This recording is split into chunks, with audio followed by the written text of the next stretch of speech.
بسه دیگر طاقت ندارم. چی می شود؟ عشقم را اعلان میکنم چیزی شود. قیامت برپا نمی شود که. دوست می‌دارم مطمئنم. این خیلی باشد چرا نمیگفتم؟ حاضر رفته میگویم.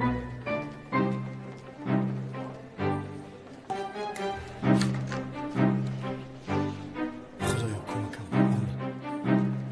دوستت می‌دارم بانو جان. شکر کرده ایستاده. خدا بزنم دوستت می‌دارم. تو میدونی که این آشخانه را برای تو خریدم. برای تو شده آشخانه‌چی شدم. من برای تو شده همه چیز میشم. قلیاردیر میشم. برایت جانم را میدهم. همچو اکسیژن من هستی. به من بگو تو مرا دوست می‌داری یا اینکه رهایم کن خودم را کشم. مردم مجنون را فراموش کنند. نسل‌هایی که بعد 2022 تولد میشوند، لیلی که به مجنون نرسیده است نیو، بانو جانی که به شوکت نرسیده است بگویم. جناب شوکت چیکار کرده ایستاده اید؟ استراحت کردم. دستم را رها کنید لطفاً. جناب کنعان بینند شما را میکشند. دیگر این خیل کارها را نکنید لطفاً. یک سوم ایستید.